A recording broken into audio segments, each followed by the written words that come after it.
Ya, bismillahirrahmanirrahim. Assalamualaikum warahmatullahi wabarakatuh. Salam Waalaikumsalam kenal warahmatullahi. lagi semuanya. Hari ini aku yang akan bertugas menjadi moderator online sharing session. Barangkali ada yang lupa atau nggak ingat, aku Zara Firstimuta dari kelas 3A. Soalnya yang Zara ada dua ya, satu lagi di kelas 3D. Terus teman-teman, sebelum kita mulai, mari kita membaca basmalah. Bismillahirrahmanirrahim. Semoga acara ini berjalan dengan lancar. Dan untuk teman-teman, supaya lebih akrab dan ingat muka-mukanya sejaman SMP dulu, boleh buka kameranya, ya. Sambil tulis di kolom komen, sekarang lagi di mana, domisili kotanya. Pengen tahu teman-teman domisilinya ada di mana. Kan udah terpencar-pencar nih ya, warga Perum dan Tangerang sekitarnya, mungkin udah ada yang, oh, Matraman, itu di Matraman, Jakarta. Kebetulan aku sendiri sekarang juga udah nggak di Tangerang lagi, di Batam.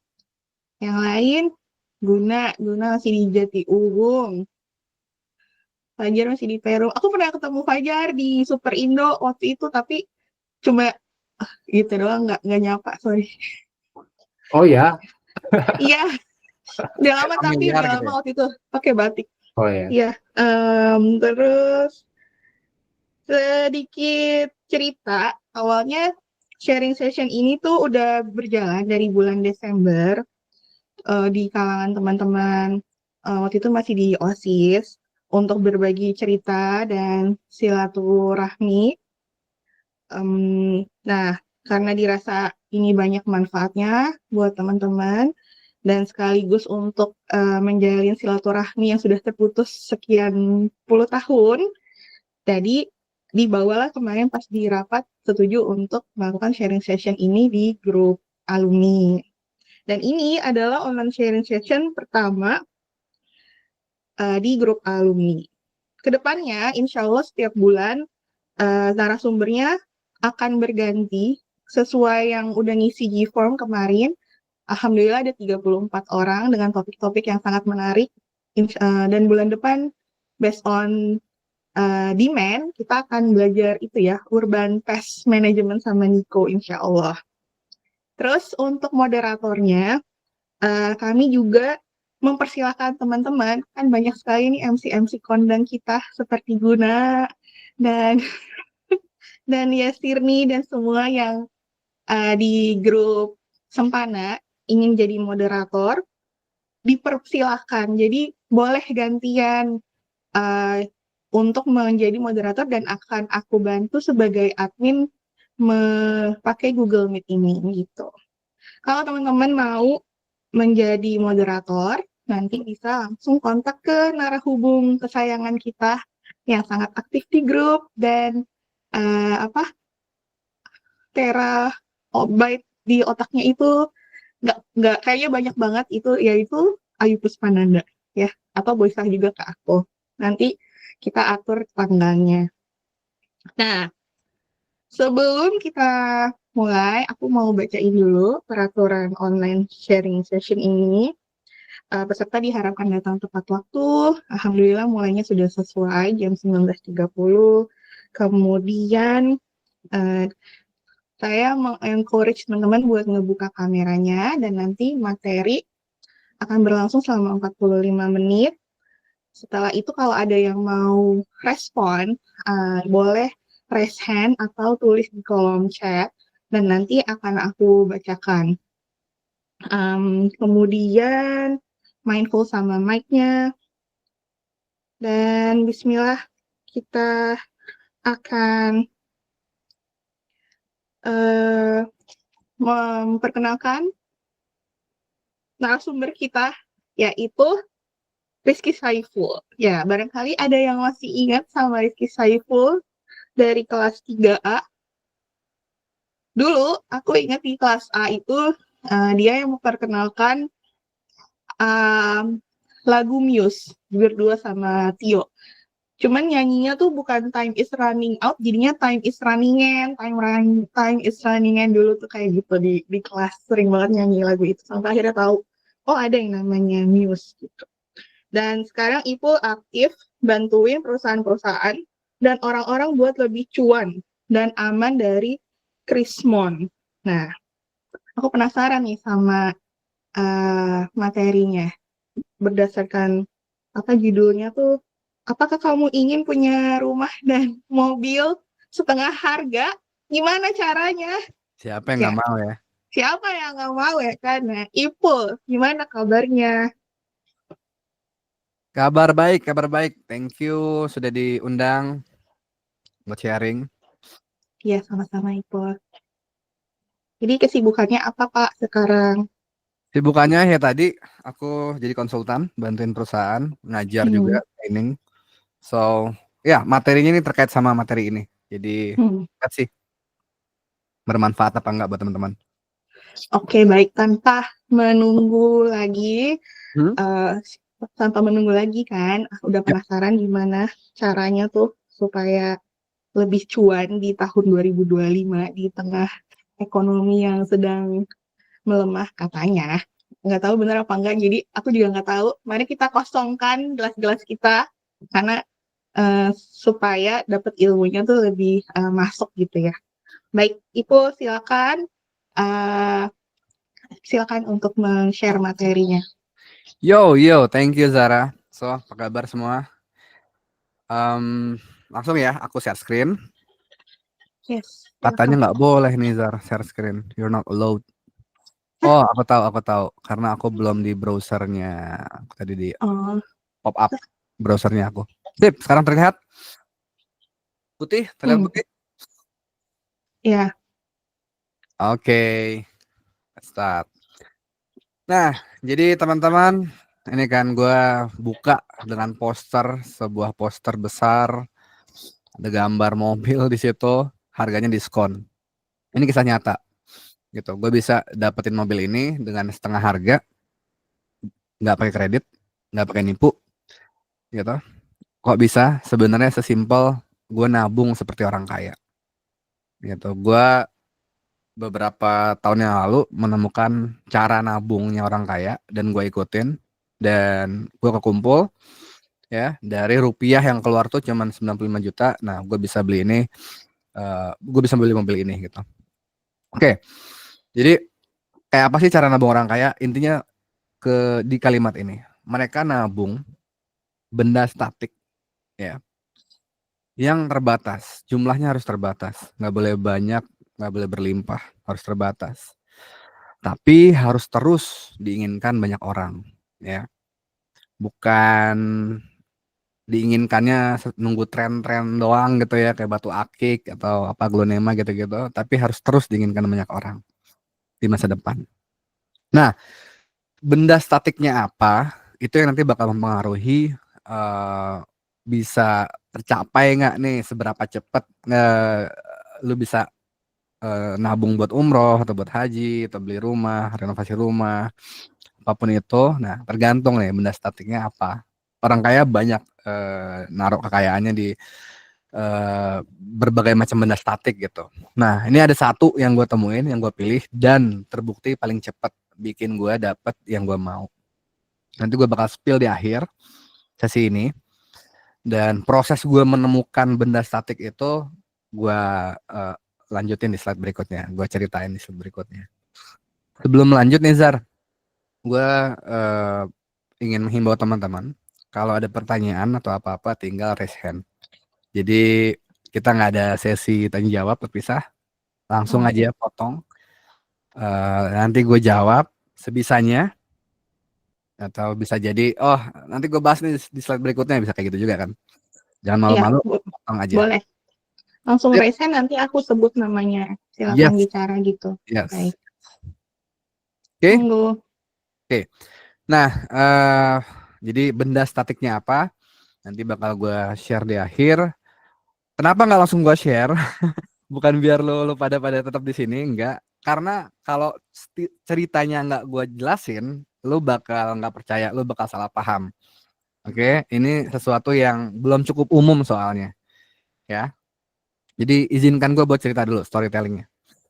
Nah, dimulai dengan pertanyaan yang menurut gue bisa aja ditanya sama anak lo. Dedi, kenapa Indonesia tuh nolnya banyak banget rupiahnya?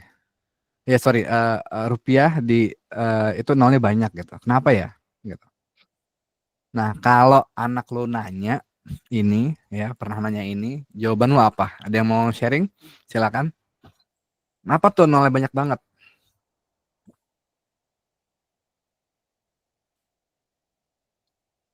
Bisa di chat, bisa langsung open mic juga boleh.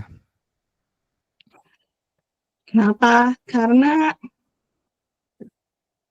tandanya uangnya makin banyak. Tandanya uangnya makin banyak. Karena inflasi. Inflasi itu apa Pak? Aduh, Inflasi nggak apa? ngerti. Ah, Ya susah ya anak TK ya. Salah.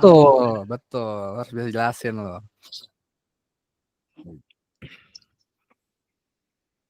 Ya, Randy nyerah jelasin buat anaknya. Gak apa-apa, nice try Ren. Seenggaknya lo jadi bapak yang peduli. Nah, benar inflasi dan inflasi itu yang tadi Zara bilang ya, jumlahnya nambah banyak gitu. Itu hasil riset mandiri gue. Nah, eh habis itu gue nyari data. Emang kayak berapa sih jumlah rupiah gitu ya yang beredar gitu, dan rupiah kan ada banyak jenis tuh. Ada uang kertas, uang koin, uang di GoPay kita, bahkan di Dana, di bank gitu-gitu. eh Mana yang ngaruh gitu ke inflasi gitu. Nah, akhirnya gue nemu data bahwa yang dipakai sama ekonom sama bank sentral ya buat menebak peluang inflasi di masa depan itu istilahnya M2 atau M2 ya. M2 ini adalah semua uang kertas, uang koin, uang di rekening bank, uang di deposito rekening bank, deposito yang jangka pendek dan nominalnya nggak gede gitu, uang di GoPay, Dana, ya semua di total jadilah angka si M2 ini, yang mana sekarang data sekarang ya yang di sini nih 9.200 T gitu. Nah, gue ngeliat data ini kaget, kaget gitu. Kenapa? Karena mengingatkan gue sama pelajaran Pak Kris dulu, ya, kurva eksponensial gitu. Ini menukik ke atas men gitu. Dan menukik ke atas itu kan ya kayak fungsi eksponensial ya, yang kuadrat ya. Misalnya x kuadrat gitu. Di sini 1, di sini 2 gitu kan. Sorry, 1 4 ya, 2 kuadrat 4, 3 kuadrat 9, 4 kuadrat 14 gitu. Nah, kalau lihat patternnya makin lama makin gede kan? Gitu. Makin lama makin gede. Dan gue iseng-iseng karena makin lama makin gede, gue lanjutin nih polanya nih. Gue lanjutin polanya, garisnya gue lanjutin gitu. Dan ini pola yang udah berjalan dari tahun 80 men, dari zaman Soeharto. Krismon ya, di sini nih Krismon 98. BTW ini pointer gue kelihatan gak sih? Oh ya kelihatan ya, baru kelihatan ya. Nah di sini nih 98 gitu. Naik. Partai ganti, presiden ganti, gitu. SBY, Jokowi, gitu-gitu. Sama, nggak berubah. Nah, asumsinya kalau lanjut terus polanya, nih gue lanjutin nih, gitu. Rupiah nggak bakal ada lagi setelah tahun 2041. Kenapa? Karena jumlahnya udah nggak terhingga, meningkat ke atas. Dan itu memang eksponensial, emang kayak gitu. Tuh, kayak tadi kan, 1, 4, 9, 16, makin cepet tuh, gede banget angkanya, ntar ningkatnya gede banget itu. Gitu. Dan habis itu gue plotin nih, gua lihat di datanya ini tahun 2041, 2040 di mana, 2039 di mana gitu ya. Ini kalau lihat di sini ntar 2030, yang mana nggak lama lagi ya, 5 tahun lagi. Itu setahun naiknya segini gitu. Nah, dari 2031 ke 32 naiknya segini. Makin lama naiknya makin cepat. Gitu. Makin cepat. Gue kaget men. Gue kaget. Gue berharap gue lahir 90, gue ngelihat Indonesia umur 100 tahun gitu kan. Nah pas lihat data ini, wah jangan-jangan udah bubar gitu Indonesia. Dan nggak usah nunggu 2041, ini mah gue yakin di 2030-an juga udah krisis, udah bubar, udah nggak stabil negara. Karena uangnya nolnya makin banyak, eh hidup makin susah, gaji kita nggak bisa ngejar inflasi gitu kan. So masa depan suram. Dan waktu itu gue pikir, nih jangan-jangan Indonesia doang gitu. Jangan-jangan kalau gue nabung dolar, gue bisa selamat. Ya, sama kayak dulu kan tahun 98, tahun 97, mereka yang nabung dolar itu bisa selamat. Gue cek tuh data dolar, sama aja men, sama aja. Itu ini data dolar M2-nya USD, ini Cina juga sama nukik ke atas juga, gitu. Ini mungkin kalau lihat di dolar ada anomali sedikit, ya. Ini pas lagi pandemi, ya gue pelajarin nih, ini kenapa bisa anomali kayak gini. Ini pas lagi pandemi, memang bank sentralnya bener-bener nyetak uang dari nggak ada jadi ada. Nah terus beli saham-saham, beli kredit KPR di bank-bank supaya nggak jatuh krisis pas lagi pandemi. Jadi uang yang di sini uang spesial gitu, bukan uang yang pada umumnya, yang M2. Nah akhirnya benar kan, turun terus balik lagi ke pola awal sekarang di Amerika. So suram dunia gitu, dan memicu gue buat nanya, oke, datanya ngeri, tapi gue belum paham. Emang dari mana sih uang muncul gitu? Gue coba lanjut ke pertanyaan yang lebih dasar, ya, dari mana uang berasal? Nah, ini mungkin karena gue apes aja, gue masuk IPA jadi nggak belajar, gue nggak ngerti. Cuman gue nggak belajar di sekolah intinya. Itu gue nggak tahu teman-teman IPS di sini diajarin atau enggak. Kalau diajarin, tolong bilang. Dan gue cukup kaget. Gue kaget plus gue makin mengapresiasi ajaran atau aturan di agama tentang riba. Oke, jadi dari mana uang berasal? Dari mana rupiah kita berasal? Pertama, ya ada dua sumber utama. Pertama itu dari pemerintah. Pemerintah punya anggaran, itu minta pajak gitu kan, penghasilan dikumpulin, nggak cukup anggarannya, mereka rilis surat utang. Surat utangnya dijual ke siapapun yang mau beli. Jadi beli surat utang maksudnya kita ngasih uang tuh ke pemerintah gitu kan. Di situ nanti dapat surat utang, pemerintah janji balikin uang itu plus bunga ya, plus bunga. Nah di situ udah mulai masuk riba tuh. Nah kalau nggak laku, ternyata bakal terus diserap, bakal terus dibeli sama BI, Bank Sentral di Amerika, Fed gitu.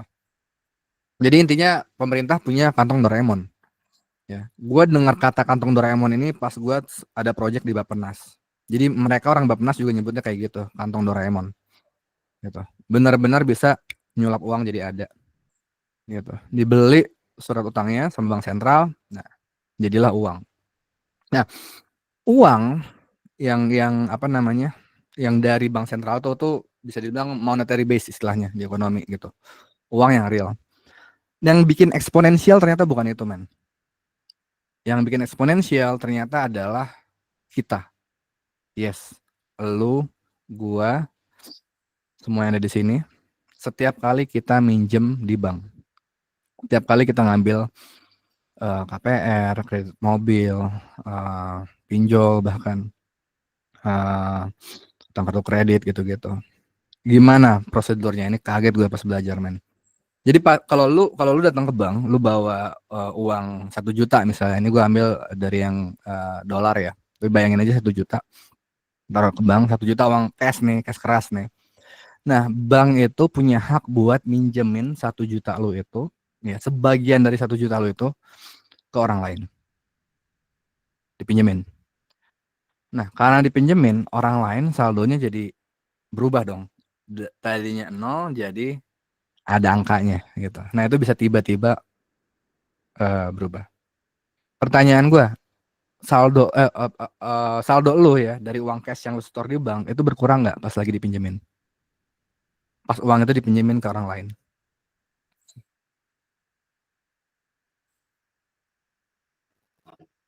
Hal- Halo? Ya, Kenapa? enggak, boleh silakan lanjutin. Ya, itu pertanyaan gua. Berkurang nggak saldo lo? Lu taruh uang nih Enggak, sejuta Po. gitu kan.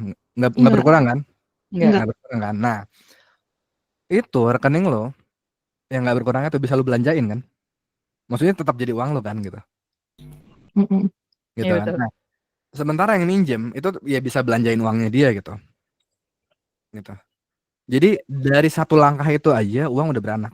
Nah, uang yang dari pemerintah yang monetary base ini ya yang juga dimulainya udah dari pinjaman berbunga riba gitu, masuk ke bank gitu kan diputer lagi sama pinjaman riba bikin uang beranak. Nah, gilanya adalah yang minjem duit ya, yang si merah ini nih di sini.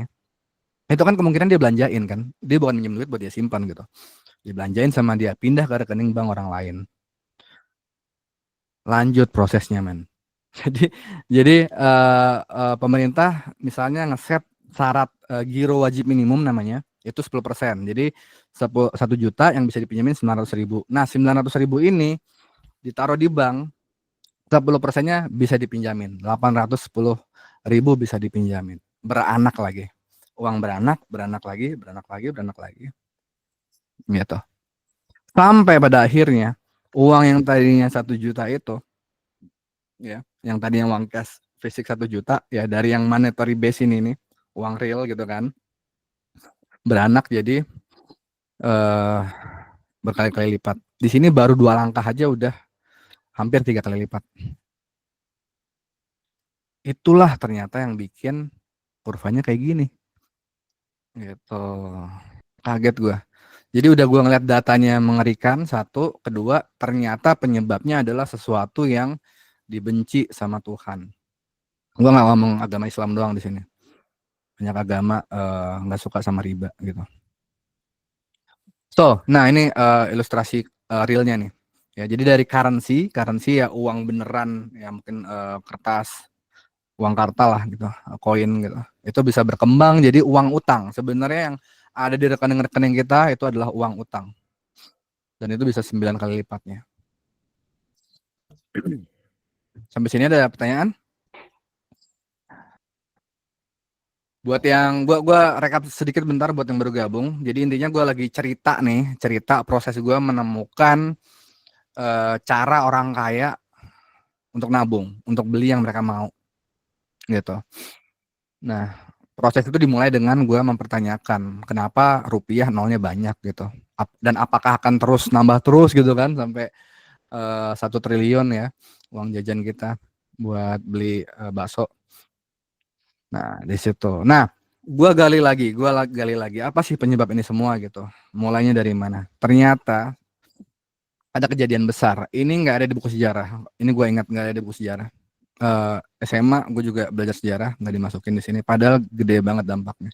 Jadi tahun 83 ya ternyata kredit bank itu dibatasin. Apa namanya?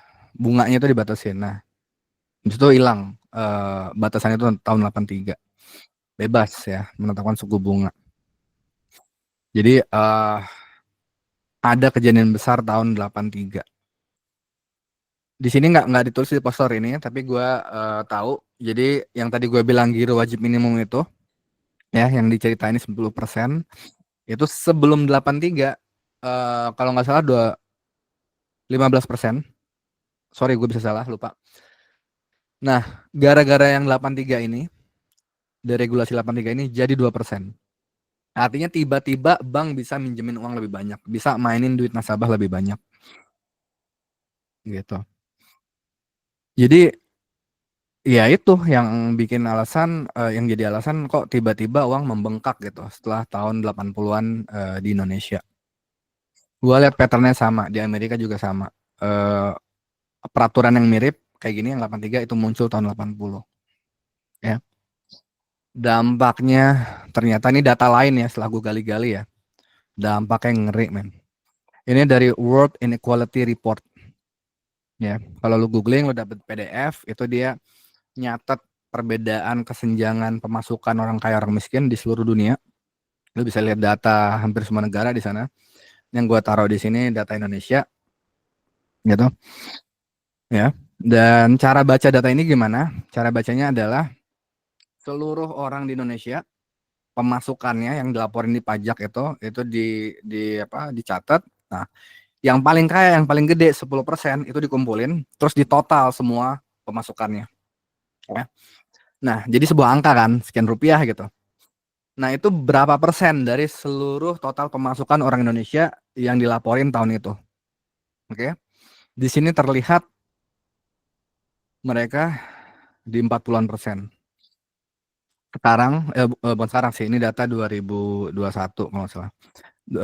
48%. Oke.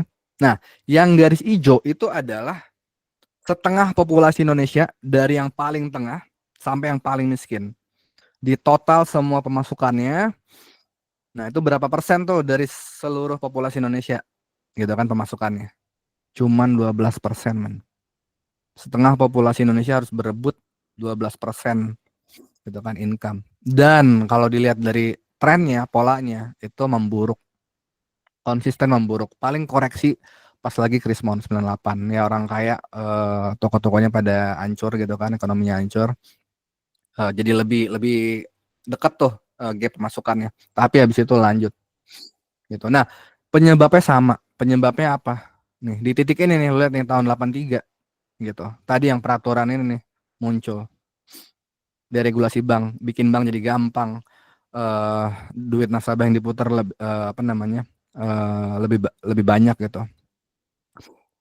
So setelah data ini ya, kalau gua ngelihat meme Soeharto yang bilang piye enak zamanku tuh gitu. Gue udah paham gitu. Ya enak zaman lu lah gitu. Tiba-tiba uang jadi banyak gitu kan, bisa diputerin, orang pada bisa buka bisnis, bikin pabrik gitu-gitu. Tapi itu ningkatin kesenjangan. Itu bikin bensin buat krisis 98. Gue ada beberapa temen SD gue di sini kan, Randy, ada IP juga gitu. Gue punya teman SD namanya Renaldi. Pas 98 itu bokapnya meninggal. Bokapnya meninggal gara-gara bokapnya jadi satpam di Lipo. Gitu. Gue waktu itu nggak ngerti, cuman inget terus gitu dan sedih gue pas mempelajari ini gitu, bahwa bapaknya harus meninggal gara-gara bencana yang disebabkan oleh manusia gitu, bukan Tuhan. Nah, oke, ini gua ingetin lagi proses kita lagi di mana. Ini lagi di proses gua nemuin metode nabungnya orang kaya ya. Tadi gua buka lagi deh yang di awal slide pertama. Jadi intinya gue bisa beli mobil setengah harga karena gue nabung seperti orang kaya. Mereka nabung benda statik ya, yang terbatas dan terus diinginkan banyak orang di masa depan. Oke, benda statik ini ada banyak yang orang kaya pilih gitu. Gue milih satu yang terbaik, terbukti terbaik. Oke, dan itu bikin gue cepat bisa dapat beli apa yang gue mau. Lanjut, balik lagi. Oke, nah ini gue kasih gambaran ya betapa hancurnya sistem keuangan yang kita jalanin sekarang. Anggaplah lu orang kaya banget gitu, lu punya bisnis konglomerat gede gitu, lu punya uang segini nih gua taruh garis kan di sini ya, segini nih. Jadi dari sekian banyak rupiah sekarang gitu kan, lu punya segini, gitu. Nah, anggaplah uang itu lu biarin aja di rupiah gitu kan, lu biarin aja di rupiah, nggak lu investasiin. Nah, beberapa tahun lagi, ya tahun 2030-an, lu tetap punya segini kan rupiah lu. Rupiah lu nggak berkurang kan? Tetap uang kertas yang lu kumpulin lu taruh di lemari gitu. Oke. Nah, sekarang lu bandingin, dulu rupiah lu adalah sekian persen dari seluruh rupiah yang ada M2 ini gitu. Nah, di sini berapa persen tuh rupiah lu dari seluruh rupiah yang ada nih? Berarti kan di titik ini kan proyeksinya kan jauh lebih kecil gitu. Nah, ini yang jadi kunci ke cara tadi orang kayak dapetin apa yang mereka mau. Mereka nggak mau nyimpen kekayaan di rupiah. Mereka tahu rupiahnya itu nggak berguna, dicuri kekayaannya terus di masa depan. Oleh apa? Oleh sistem perbankan ini, sistem riba ini. Gitu. Makanya mereka pindahin rupiah itu, entah beli emas, beli properti, beli saham, yang entrepreneurship-nya jago bikin bisnis gitu. Oke. Nah itu yang cara-cara itu mayoritas itu tuh nggak kepikiran sama nggak terjangkau sama orang-orang menengah ke bawah gitu. Orang-orang kaki lima di jalan yang uangnya tuh rupiah keluar masuk kantong doang. Ya paling ya yang paling punya akses dari mereka ya emas gitu. Tapi budaya nabung emas kan nggak semua orang punya. Berapa sih di antara kita di sini yang orang tuanya dulu rajin nabung emas gitu kan? Nggak banyak. Zara termasuk, oke, good gitu. Orang tua gue sendiri termasuk yang nggak ada budaya itu gitu. Dan akhirnya ya susah ngambil rumah KPR. Bukannya orang Padang itu nabung emas, Banyak orang stereotype. ya banyak yang jualan emas itu orang Padang. Tapi nggak semua Hmm. orang Padang punya budaya nabung emas. Kebetulan orang tua gue nggak gitu. Nah, orang-orang yang nggak bisa nabung ini ngapain gitu? Buat dapetin apa yang mereka mau, kredit KPR. Nah, dengan kredit KPR artinya apa? Artinya mereka mencuri kekayaan mereka di masa depan. Benar kan? Soalnya kredit gitu kan. Ini gue ambil nih pinjaman, gue beli rumah, gue transfer kekayaan gue di masa depan ke masa sekarang gitu. Gue asumsiin gue masih bisa kerja, gue nggak bakal dipecat, gitu. Gue nggak bakal ada masalah lah di bisnis gue. Plus, gue belum selesai. Plus, gue relain uang gue sekian ratus juta buat bayar bunga. Gitu. Nah, bunga itu yang dan itu yang menurut gue ngaruh ke sini nih. Makanya orang-orang menengah ke bawah porsi pemasukannya makin kecil karena mereka dikejar-kejar sama cicilan. Gitu, nggak bisa invest, nggak bisa bikin bisnis. Baru-baru bikin bisnis gitu buat bayar cicilan aja susah. Nah, lanjutlah ke benda terbatas yang gue temuin. Yes, itu adalah Bitcoin. Oke. Cryptocurrency, salah satu cryptocurrency, dan stigma ke cryptocurrency itu buruk, gue tahu. Mungkin beberapa di kalau sekarang kayak apaan yang risky ujung-ujungnya cryptocurrency gitu. Perlu digarisbawahi, gue setuju bahwa cryptocurrency buruk. Gitu. Jadi poin gue di sini adalah jangan samain Bitcoin sama cryptocurrency lainnya. Gitu, itu sama kayak internet. Internet ada website yang bagus, ada website yang jelek. Lu nggak bisa pukul rata semua internet itu jelek. Oke? Nah, jadi apa intinya? Di kondisi seperti ini ya, pas rupiah, dolar, pounds, yen semuanya itu meningkat eksponensial. Kalau tiba-tiba muncul ada uang yang supply-nya terbatas, garis lurus nih, ini garis lurus ya, sampai kiamat, garis lurus gitu kan. Terus uangnya itu nggak bisa dimatiin, nggak bisa dibunuh, ya nggak bisa diberhentiin, nggak punya perusahaan yang ngerilis itu, nggak punya yayasan, nggak punya pendiri, beneran kayak udah barang publik aja gitu yang ada gitu. Pasti orang berbondong-bondong beli itu. Oke, kenapa? Karena dia terbatas dan dia bisa jadi uang, bisa ditransfer. Ini yang jadi masalah sama emas. Oke, emas itu benda terbatas, benda statik terbatas, terus diinginkan banyak orang, tapi nggak bisa jadi uang karena nggak praktis di ekonomi sekarang. Randy nanya, silakan Ren. Silakan ya. Kenapa kalau misalkan udah ngebahas cryptocurrency yang selalu ditekankan adalah Bitcoin. Jadi kesannya kripto itu adalah Bitcoin. Padahal kan ada macam-macam, ada Ethereum, Ripple, altcoin ataupun Litecoin atau dan lain-lain sebagainya. Atau enggak sempat 2020 kemarin yang lagi rame Doge punya si Elon Musk. Iya. Doge itu bukan punya Elon Musk, tapi dipromosin sama Elon Musk. Oke, pertanyaan yang bagus Ren, thank you berat gitu. Jadi begini, kalau lu tiba-tiba Maksudnya itu. Iya, gue paham pertanyaan lu. Kalau lu tiba-tiba ngeliat Bitcoin nih, tadi kan gue bilang kan di awal, ini kalau gue tunjukin langsung benda statiknya, lu bakal bingung, lu bakal nggak paham gitu, lu bakal salah kaprah gitu. Nah makanya tadi gue panjang lebar, gue tunjukin masalah. Oke, masalah ini nggak peduli sama Bitcoin, nggak peduli sama Ethereum lain-lain gitu-gitu. Masalah ini udah ada. Bitcoin baru lahir 2009, software-nya baru jalan 2009. Sorry, bukan software ya, jaringan. Dia kan jaringan tuh. Itu baru jalan 2009. Eh rupiah dolar meningkat nggak terhingga itu udah dari zaman dulu gitu. Ini masalah real. Nah, masalah ini harus ada solusi. Kenapa? Kalau enggak, bakal terjadi hal-hal yang selalu terjadi di seluruh peradaban manusia. Itu apa? Perang dunia. Lu bisa lihat sejarahnya di Roma, ya. Uang kertas belum ada, makanya tuh uang koin perak, namanya denarius. Dinar yang di Arab itu tuh dari yang koinnya Roma. Nah, itu sama kaisarnya dikumpulin, diambil koin rakyat gitu kan, dikumpulin dipaksa, koinnya di apa namanya, di store dulu ke negara gitu, dicatat tapi oke lu store sekian. Nah, sama negara dilebur koinnya, ditambahin logam lain sehingga peraknya berkurang gitu. Buat apa? Buat kerajaannya itu punya lebih banyak uang. Lebih banyak uang buat apa? Ya mungkin bikin proyek IKN yang zaman itu gitu, atau mungkin buat membiayai perang, apalah gitu.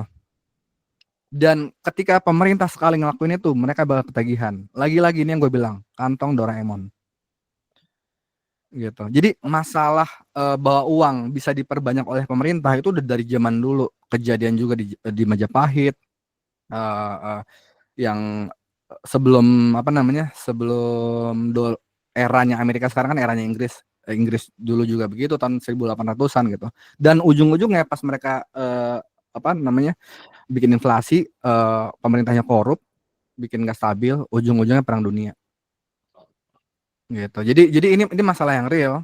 Solusinya apa? Solusinya butuh ada uang. Nah, apakah altcoin atau koin-koin lain selain Bitcoin itu bisa jadi uang di masa depan, 100 tahun, 200 tahun lagi? Kalau dia terbatas, ya kan dia bisa aja terbatas juga sama kayak Bitcoin gitu. Oh, jumlahnya terbatas gitu kan. Gitu. Jawaban gua nggak bisa. Kenapa? Karena semua koin lain itu punya figur pemimpin, punya perusahaan, punya orang di baliknya gitu. Bitcoin beruntung nggak punya itu karena dia yang pertama gitu. Dia beneran yang bikinnya cuma ngerilis software aja, terus software itu open source, dikerjain bareng-bareng sama orang, jadi barang bersama gitu. Nggak ada tim marketing, nggak ada apa. Kalau sebuah koin, Ethereum, Solana, Doge itu punya pemimpin, terus koin itu dijadikan uang masa depan, pemimpinnya itu bakal punya power gede banget. Satu. Kedua, siapa yang bisa jamin kebijakan moneternya nggak berubah?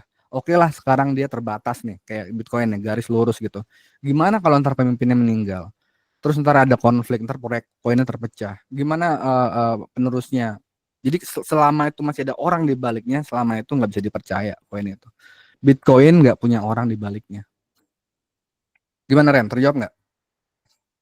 Terjawab. Tapi kan kita akuin ya, si siapa namanya 2009 Satoshi Nakamoto itu kan ibaratnya sampai saat ini belum diketahuan ya. Ini Yes. siapa dan ini Yes. ngapain seperti atau apalah, dia hanya merilis, dia hanya bikin, habis itu ya kita nggak pernah tahu itu siapa, itu kan ya. Yes. Nah, benar nggak? Betul. Dan si apa namanya Bitcoin ini kan kesannya kan memiliki potensi langka ya untuk cryptocurrency, untuk dia tuh potensinya langka, tapi dia kan bukannya tidak bisa menjamin harga itu akan selalu naik kan. Potensi langka itu maksudnya apa? Ya kalau misalnya pada akhirnya ya setelah 21 juta koin itu udah sudah terbentuk 21 juta itu kan berarti kan orang udah nggak bisa memiliki, dan itu kan itu juga nggak akan menjamin harganya akan naik terus kan.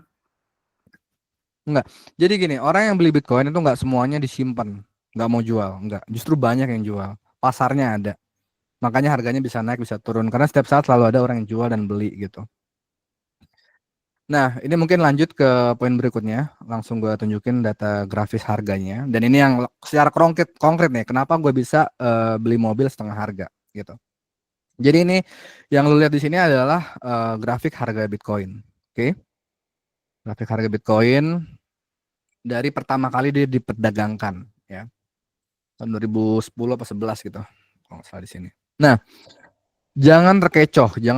Kenapa? Karena di sini tuh grafiknya bukan grafik linear ya, bukan naik 1, 2, 3 gitu atau 10, 20, 30 enggak. Ini naiknya dikali 10. 15.000, 150.000. Ini rupiah ya. 1,5 juta, 15 juta, 150 juta, 1,5 M. Oke. Nah, dari sini aja lu udah kebayang gitu. Kenapa gue bisa beli mobil setengah harga gitu. Karena gue rajin nabung Bitcoin di sini. Ya, pas harganya masih di bawah 500 juta. Gitu. Sekarang harganya udah 1,5 M, 1,6 atau 7 M. Oke. Nah, tadi Randy nanya pertanyaan yang bagus. Apa yang menjamin harganya naik terus gitu? Dan kenapa gue bahkan rela berani di sini pakai nama gue gitu kan, real identitas gue nyaranin lu pada beli ini gitu. Itu kan gila financial advice banget gitu kan. Apa yang menjamin? Menurut gue yang menjamin ini,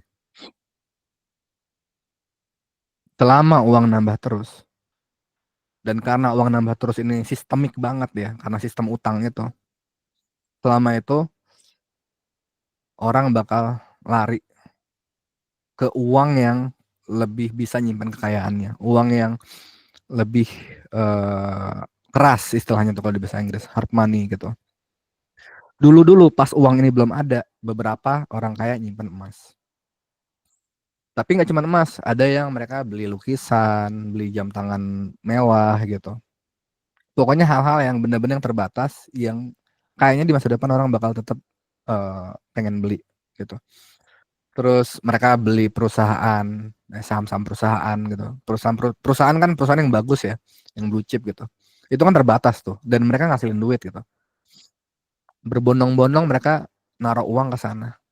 Karena uang itu meningkat eksponensial, nggak punya harganya lagi setelah jumlahnya nambah-nambah terus. Selama ini kejadian, Bitcoin bakal selalu naik harganya. Lanjut, ada pertanyaan? Ada pertanyaan lagi yang lain? Ya dari sini udah kelihatan ya. Ini kalau bicara angka, bahkan lu bisa beli mobil nggak cuma setengah harga gitu. Diskon 90% lu juga bisa kalau lu nabung Bitcoin. Oke, sebelum gua lanjut ke tadi misalnya ngebahas halal haram yang mana poin penting di Indonesia, gue mau ngasih saran nih langsung di sini. Teman-teman, kalau nanti beli Bitcoin itu harus hati-hati juga. Kenapa? Karena ada siklus 4 tahunan. Ya.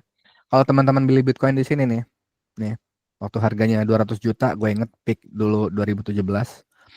Nah, terus belinya langsung jebret abis jual rumah terus gue beli Bitcoin gitu kan. Kenapa? Karena pas gue beli di sini tuh itu positif banget tuh pandangan orang tentang Bitcoin. Bayangin aja harganya naik terus gitu kan selama dari 2015 gitu kan bertahun-tahun tuh sampai 2017 naik terus gitu kan. Positif, pasti pandangannya positif kayak kayak yakin banget lah Bitcoin sukses gitu. Lu bakal jatuh tuh duit lo, harga lu bakal uang yang dari jual rumah lu itu bakal drop bisa sampai setengah, bisa sampai setengahnya, lebih bahkan. Oke. Nah, kalau lu itu drop dan lu panik dan atau mungkin lu bahkan buat beli Bitcoin lu mengambil utang ya, gitu. Yang namanya utang kan harus dibayar kan, berarti bukan uang dingin gitu. Dan ya apapun alasannya lu jual, ya berarti lu bakal rugi gitu. Lu bakal rugi. Nah, cuman kalau itu nggak lu jual, di titik ini nih, lu beli di harga ini terus lu ngalamin jatuh 50%, 70% tapi lu tetap tahan, ya 200 juta itu, ya sorry, anggaplah lu taruh uang 100 juta ya, beli Bitcoin di harga 200 juta gitu. Jadi lu dapat setengah Bitcoin. Nah, sekarang 100 juta itu ya, yang lu beli di sini udah berapa? Kali dari 100 kali, oh ya persis berarti. Apa namanya? Kekayaan lu jadi 1,6 atau 7 miliar. 100 juta yang lu pakai buat beli Bitcoin di tahun 2017. Nah itu lu baru beli sekali one time. Bayangin kalau lu akumulasi, rajin nabung. Nah itu yang gue saranin ke teman-teman. Jangan langsung beli jebret gede. Lu mending nabung, ya, nabung. Rutin dari penghasilan lu sisihin sekian persen beli Bitcoin. Itu sebenarnya adalah strategi treasury-nya semua perusahaan, ya. Semua perusahaan mereka nggak mau nyimpen uangnya semua di cash, di fiat, di rupiah, dolar, atau yennya mereka. Mereka beli sebagian ke reksadana, ke emas mungkin, ke properti, ke apa gitu-gitu. Tapi mereka rutin nabung gitu. Nah sama Bitcoin juga kayak gitu, rutin nabung. Cuman ya kalau habis halving, nah ini nih, ya kan ada garis nih teman-teman nih. Ya kan ada garis ya gue bilang kan 2012, 2016, 2020, 2024. Ini adalah kejadian yang udah diprogram di software Bitcoin ya gitu. Bahwa setiap 4 tahun sekali Bitcoin baru yang muncul dari penambangan itu berkurang setengahnya. Jadi tahun 2009 pas baru mulai, tiap 10 menit ada 50 Bitcoin baru muncul. 10 menit 50 Bitcoin baru. 50 Bitcoin baru. Nah, tahun 2012 50 Bitcoin barunya itu jadi 25. Gitu. Tahun 2016 25-nya jadi 12,5. Oke. Terus sampai sekarang nih tiap 10 menit ada 3,125 Bitcoin yang muncul. Yang baru yang muncul. Nah, ini yang bikin Bitcoin itu terbatas. Karena apa? Makin berkurang kan, ntar jadi 0,00 berapa Bitcoin gitu. Sampai nanti habis ya, nggak ada lagi Bitcoin baru. Paling kecil tuh 0,00008 kali kalau nggak salah nolnya. Habis itu 1 gitu kan. Habis itu nggak ada lagi. Udah, nggak ada lagi penambangan. Gitu. Nanti jaringan Bitcoin itu berjalan dengan fee transaksi. Ya sekarang juga udah ada fee transaksi gitu. So, setiap habis halving itu ada supply yang berkurang. Harga itu kan supply sama demand kan. Nah, pas supply itu berkurang, itu bikin harga naik. Itu yang makanya setiap kali habis halving harga naik. Habis halving harga naik. Habis halving harga naik. Sekarang habis halving tahun lalu April 2024 harga naik. Naik tapi ntar bakal ada tuh berbondong-bondong orang beli gitu kan, terus FOMO ikut-ikutan gitu, tapi nggak ngerti, nggak paham Bitcoin gitu. Nah ntar pada beli, pada rame. Nah ntar berbondong-bondong yang udah nabung lama pada jual, akhirnya harga jatuh gitu. Nah orang yang beli di pucuk lagi-lagi tadi, kalau dia jual dia rugi, kalau dia tetap tahan dia nggak rugi. Kenapa? Gua ulangin lagi ini kepastian ini. Karena uang ningkat nggak terbatas, nggak ada batas rupiah tuh nggak boleh lebih dari sekian gitu. Meningkat eksponensial, maka Bitcoin harganya bakal terus naik. Sampai akhirnya nanti Bitcoin yang gantiin dolar Amerika jadi uang dunia, uang ekspor impor.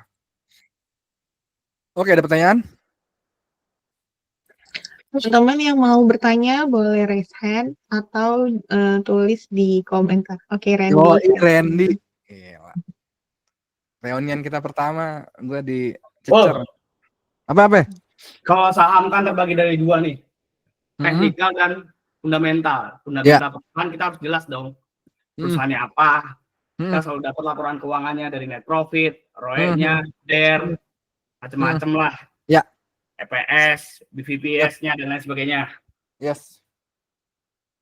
How about cryptocurrency ini, terutama Bitcoin? Fundamentalnya kita bisa lihat dari mana ya? Dan di mana kita bisa tahu, oh, tahun ini dia lagi profit nih. Tahun ini dia lagi rugi nih. Yes. Tahun ini dia ada utang. Tahun ini dia pengeluaran lagi masalah. Ya. Seperti itu. Thank you. Oke, good. Thank you. Pertanyaan lu nunjukin Ren, kalau lu masih nyampurin pandangan investasi secara umum ke Bitcoin. Yang mana itu normal, wajar banget. Ini emang barang baru, unik, belum ada yang kayak Bitcoin ini sebelumnya. Baru muncul di Bitcoin gitu kan, sesuatu seunik ini gitu. Nah, kenapa? Emang beda paradigmanya. Gua izinkan ngambil contoh dari dunia saham ya. Lu tahu Warren Buffett kan, Ren? Ya, lanjut. Warren Buffett kan. Nah, buat teman-teman yang nggak tahu, Warren Buffett ini investor terkenal, gitu. Dia bikin perusahaan ngumpulin dana orang. Nah, terus perusahaan itu dana orang dipakai buat dia nginvest, dia milih perusahaan yang bagus yang punya masa depan. Dan dia benci banget sama emas. Benci banget sama emas. Gitu. Dia bilang, "Mas nggak ngapa-ngapain, men, cuman duduk doang gitu. Mending diinvestasiin ke apa namanya? Perusahaan gitu." Nah, logikanya mirip di dunia cryptocurrency. Orang-orang yang pandangannya investasi ini ya, mungkin kayak Loren sekarang gitu. Pasti mikirnya, mending gua beli koin lain gitu. Kenapa? Karena kalau lu lihat di sini, teman-teman lihat di sini, Bitcoin itu makin ke sini harganya makin stabil. Dulu parah banget fluktuasinya di awal-awal, ya. Makin ke sini makin stabil gitu. Gua ada videonya tuh si gengnya Timothy Ronald tuh Akademi Kripto ngejawab pertanyaan orang. Ini kalau gue ada 100 juta nih bagus nggak ya beli Bitcoin sekarang gitu. Nah terus di sana timnya mereka tuh si Kalimasada ya, wingman-nya Timothy bilang, ya kalau lu punya risk appetite yang bagus jangan Bitcoin lah gitu, masih ada yang lain yang bisa cuan lebih gitu. Nah kalau mindsetnya kayak gitu, saran lu jangan beli Bitcoin dan bahkan jangan beli kripto. Kenapa? Ya, kalau perusahaan kan jelas ya Ren ya, maksudnya mereka doing business gitu, mereka bantu orang, mereka dapat duit, mereka ada profit gitu, profitnya terus dibagi-bagiin ke pemegang saham gitu. Use case-nya jelas. Nah, koin lain selain Bitcoin, emang apa sih use case-nya? Nah, di sini nih, lu atau siapapun di sini boleh debat sama gue gitu. Emang apa sih use case-nya? NFT gitu. Teman-teman pernah dengar kan NFT yang Gozali selfie gitu terus dijadiin NFT gitu-gitu. Enggak. NFT nggak masuk. Aneh Nggak gitu. penting kan? Itu kan nggak apa Jelas itu. namanya? Nggak itu kan gitu. Nah, Nggak masuk list diversifikasi aset itu. yes. Terus DeFi gitu. Bisa minjem duit pakai cryptocurrency. Ya sebenarnya kalau gue lihat tuh bisnis finance juga kan. Lending, minjem duit gitu-gitu. Nggak ada utility yang menurut gue bisa dipakai real dibutuhin di kripto kecuali uang. Kalau uang real. Nah, use case Bitcoin dari awal yang bikin Satoshi Nakamoto itu udah bilang, gue bikin Bitcoin buat jadi uang gitu, buat dipakai jadi uang. Uang itu alat tukar buat nukar barang sama jasa, kita jadiin alat tukar gitu. Ini gue izin share screen. Ipul, ini ada pertanyaan juga dari Ya, chat. sip. Aku bacain atau Gue masih beresin. mau dilanjutin dulu? Gue beresin yang Randy dulu ya, baru ntar ke sana. Oke. Nah, ini gue sharing dulu deh. Kelihatan ya, ntar screen ya. Ya, kelihatan. Nah, ini gue tunjukin tulisannya Satoshi Nakamoto pas pertama kali publikasiin Bitcoin 2009 gitu. Ini gue bikin uang digital peer to peer itu maksudnya orang ke orang ya, bukan peer to peer lending nih. Bisa orang ke orang, jadi nggak perlu lewat bank, nggak perlu lewat apapun gitu, orang ke orang. Nggak punya pusat, nggak punya server pusat, nggak ada pihak, nggak ada orang satupun yang harus dipercaya gitu. Nah, dia bilang akar masalah dari uang konvensional yang kita pakai sekarang itu adalah butuhnya kepercayaan. Kita butuh percaya pemerintah, kita butuh percaya bank gitu.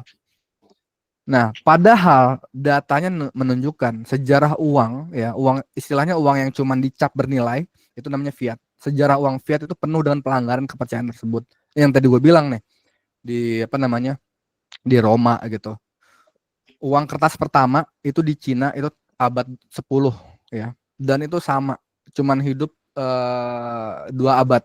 Abad 13 rakyat Cina nggak mau lagi pakai uang kertas, balik lagi ke uang logam gitu, karena selalu ada pelanggaran. Pas lu punya power buat nyetak duit ya, lu punya peluang besar buat korup gitu. Kalau lu nggak korup, ntar penerus lu yang korup gitu. Dan itu dari sisi bank sentral. Bank harus dipercaya menyimpan uang kita dan memfasilitasi transfer ya, tapi mereka malah meminjamkannya lewat rangkaian gelembung hutang berbunga, sehingga tinggal sedikit uang kita yang mereka simpan. Ini udah jelas use case-nya, jadi duit gitu. Dan ya udah gue jelasin kan yang tadi di sini gitu. Emang beneran uang lu diputar-putar di bank, dan kalau kita semua narik duit di bank bareng-bareng itu bangkrut semua bank Makanya pemerintah rela nyetak duit buat bailout Bank Senturi pas Bank Senturinya bermasalah. Dia nggak pengen ntar nasabah bank lain narik uangnya gitu. So Bitcoin datang buat jadi solusi use case-nya uang, kripto lain menurut gua ada use case-nya, cuman use case-nya butuh ACC pemerintah, Ren. Use case buat ada yang bilang kan, oh kita bisa taruh sertifikat tanah di blockchain gitu kan, kagak usah bayar notaris lagi, jual beli tanah cepet, aman, nggak bakal dicurangin, diapain, masuk akal, semuanya masuk akal. Cuman sertifikat tanah kan itu ranahnya pemerintah gitu. Kenapa perusahaan swasta bikin-bikin kayak gitu terus jualan koin gitu kan? Banyak tipu-tipunya cryptocurrency lain. Lanjut. Oh sorry, Oke, Ren, kejawab nggak Ren? Aman Ren? Aman, sejauh ini clear. Sip, sip, oke. Aku bacain siap. pertanyaan dari chat ya. Yuk. Ipul, buat emak-emak yang kurang melek finansial, kayak Ogeng, nabung emas sudah paling bener kan? Sorry, ini Hmm, pertanyaan amatir. Enggak. Aku juga tadi berpikir kayak gini. Ada uang beli emas, ada uang beli ya, emas, nggak apa-apa kan? Terus ini mungkin relate, aku mau tanya juga. ya. Jadi sebenarnya Bitcoin itu cocoknya untuk siapa? Karena tadi Ipul bilang Hmm, sebaiknya untuk pengusaha, bukan perorangan kayak gitu. perorangan bisa. Lu bisa beli Bitcoin dan lu taruh simpan sendiri di wallet lu di HP. Yang mana kalau HP-nya rusak atau hilang itu tetap aman kalau lu nyimpan passwordnya. Nah, lanjut ke pertanyaan Ogeng ya. Ayo ya. Ini gue tunjukin data nih. eh Sorry bentar ya. Tunjukin data. Kan sekarang lagi rame nih harga emas naik gitu kan. Iya, betul. Ya, sebenarnya men, harga emas yang sekarang itu harga emas yang belum yang masih di bawah dari harga emas tertinggi. Kapan harga emas tertinggi? Itu tahun 80. Oke, tahun 80. Kalau dilihat angkanya sebenarnya sih jauh di bawah ya. Ini 672 dolar. Tapi ini belum inflation adjusted gitu. Inflation adjusted ini maksudnya apa? Ya 672 dolar ini tahun segitu bisa buat beli apa aja gitu kan. Bandingin sama sekarang. Sekarang kan 2000 sekian dolar kan. Nah, bisa beli apa aja gitu kan. Nah, pas udah dibandingin, udah disamain ya, bisa beli barang apa aja. Sorry, enggak, Pak. Harganya masih di bawah yang 1980 itu gitu. Nah, pertanyaannya, apakah itu bakal naik lagi, naik terus dan bagus gitu? Jawaban gua, geng, mungkin bagus, geng. Bisa naik gitu. Kenapa? Karena emas setelah munculnya elektronik ya, itu juga ada manfaatnya. Nggak cuman jadi uang atau nggak cuman jadi hiasan pajangan perhiasan gitu-gitu. Nah, selama sebuah barang itu memang dipakai, itu ada kebutuhannya. Tapi apakah di masa depan emas ini harganya bakal semahal sekarang? Itu gua nggak tahu. Harga-harga yang sekarang ini teman-teman lihat, ini didorong apa sih? Apakah didorong karena oh emas ternyata mau dipakai di barang elektronik nih gitu, emas bakal dibutuhkan gitu? Menurut gue sih enggak. Harga emas yang lu lihat di sini ya naik turunnya. Ini khususnya yang ini ya, ini tahun 70-an kan. Tiba-tiba naik gitu sampai tinggi banget yang bahkan belum belum bisa dikalahkan sekarang gitu. Itu karena apa? Itu karena terkait sama sejarah si uang fiat itu. Jadi dari tahun 44 sampai tahun 71 dolar itu sebenarnya dibatasin jumlahnya sama emas. Ini juga dihilangin di buku sejarah. Padahal kejadian gede banget, penting banget gitu. Jadi dolar dibatasin sama emas, rupiah dibatasin sama dolar. Itu tuh ekonomi dunia tuh bergeraknya kayak gitu. Tahun 44 di Bretton Woods disepakatin 44 negara, dolar jadi uang ekspor impor. Dan tapi tahun 60-an akhir Amerika inflasi, negara-negara lain curiga Amerika nyetak lebih dari emas yang mereka simpan. Nah, akhirnya bubar tuh perjanjian. Nah, pas bubar itu perjanjian tahun 71, artinya dolar nggak di backing lagi sama emas. Orang berbondong-bondong beli emas. Gitu. Itu yang bikin harganya naik. Sebelumnya harga emas dipres gitu kan. Dipres sama kesepakatan dunia itu. Nah, habis itu perjanjian itu bubar tahun 71. Pada berbondong-bondong harga naik terus. Kebetulan itu juga lagi ada perang-perang di Timur Tengah gitu kan. Sampai puncaknya tahun 80. Baru turun apa? Baru turun pas penggampangan riba gitu. Penggampangan riba tahun 80 kalau di Amerika, di Indonesia tahun 83. Itu bikin orang-orang kaya tadinya naruh parkir di emas ya, benda statik terbatasnya itu pindah ke saham perusahaan, pindah ke bank.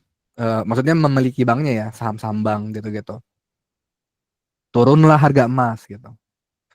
Jadi tahun 80 sampai tahun 90-an tuh harga emas konsisten turun gitu. Ya kalau di sini kelihatannya melandai ya.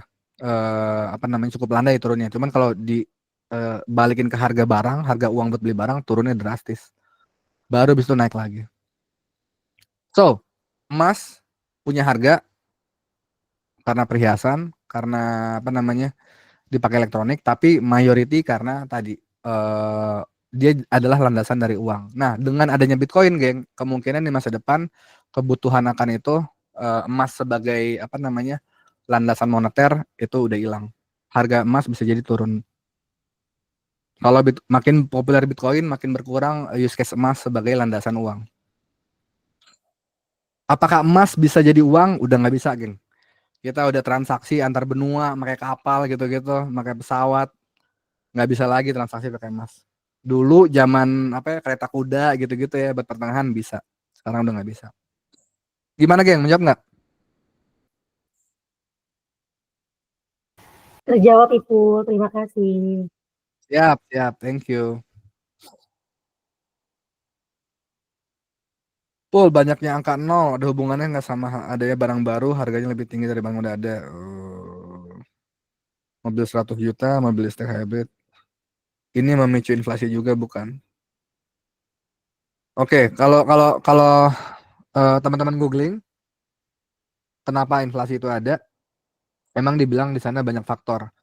Salah satu faktornya ya supply terbatas, atau mungkin ada ya tadi kan kalau di sini ada barang baru yang lebih bagus, supply-nya dikit, diminati, gitu harganya ditinggiin gitu. Hal-hal kayak gitu ada. Sama kayak cabe tiba-tiba mahal gitu kan. Karena supply-nya lagi jatuh gitu. Nah, tapi kalau ini menurut gua ya, ini pendapat pribadi gua, ini satu cuman kecil kan. Maksudnya berapa sih ekonomi mobil dari seluruh ekonomi dunia gitu. Nggak gede kan. Porsinya nggak gede gitu. Dan terus pas ini kejadian di mobil, di yang lain gimana? Di barang-barang lain gimana? Apakah gini juga gitu kan? Kan enggak kan? Gitu. Nah, sementara inflasi sendiri konsisten gitu. Hal yang konsisten yang bikin inflasi konsisten adalah jumlah uang yang meningkat konsisten eksponensial. Menurut gua itu faktornya lebih gede daripada kemunculan barang-barang teknologi yang baru dan terbatas dan diminati. Gimana aja? Menjawab nggak? Oke. Sip. Thank you. Fajar, monggo Jar. Ini masih aneh. Iya gini, Paul. Ya. Kan tadi udah dijelasin ya, kecenderungan harga Bitcoin ini akan naik seiring dengan tingkat supply money itu yang Yes. secara eksponensial meningkat. Yes. Nah, bagaimana kecenderungan misalkan Bitcoin terhadap koin-koin yang lainnya gitu, Paul? Kan bisa aja nanti di masa depan kan ada koin-koin yang baru nih, Ya. mungkin yang lebih hebat lagi dari Bitcoin gitu. Good question. Good Ya kan? question. Nah, Yes. nanti gimana tuh? Apa yang secara ini apa keputusan yang mendasari orang, aku Bitcoin aja deh, aku koin yang lain aja deh gitu. Kira-kira apa? Yep. Yes. Yes. Jadi gue share screen bentar.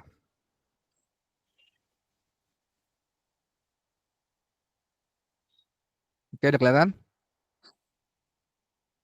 Ya, kelihatan. Oke, gue mulai dengan pengingat ya ke semua teman-teman yang di sini juga gitu. Sebenarnya apa sih ujung-ujungnya balik kemana? Balik ke sini kan. Gue nabung seperti orang kayak nabung. Gue nabung benda statik yang terbatas dan terus diinginkan banyak orang di masa depan. Gitu. Nah, pertanyaannya ada nggak kalau tadi pertanyaan Fajar, ada nggak nih kemungkinan ada benda statik lain yang lebih baik dari Bitcoin, uang digital juga yang nggak punya pusat gitu kan, terbatas juga karena koin lain kan tadi si apa namanya Randy bilang Dogecoin kan ya Ren ya. Nah Dogecoin itu jumlahnya linear meningkat. Jadi bukan eksponensial meningkat tapi linear garis lurus gitu. Tiap tahun keluar sekian Dogecoin baru gitu. Konsisten. Nah, ada yang terbatas, ada yang nggak terbatas. Nah, kalau ada yang terbatas juga nih, tapi lebih baik dari Bitcoin gitu. Gimana? Jawabannya udah ada, Jar. Serius, udah ada. Udah ada koin lain yang juga terbatas gitu. Dan ya bisa ditransferin, bisa dijadiin uang gitu. Nggak perlu, kalau emas kan akhirnya jadi landasan uang kan. Entah jadi landasan uang ke dolar atau jadi landasan uang ke sertifikat emas gitu. Kalau ini memang koinnya bisa langsung ditransferin, itu udah ada. Nah, masalahnya ada di ini, terus diinginkan banyak orang gitu. Bakal terus diinginkan banyak orang nggak di masa depan koin itu? Nah, jawabannya itu enggak. Kenapa? Yang gue bilang tadi, ada pemimpinnya aja. Ada pemimpinnya. Ini gua tunjukin ya slide training gua yang buat ke perusahaan yang berbayar. Mana ya?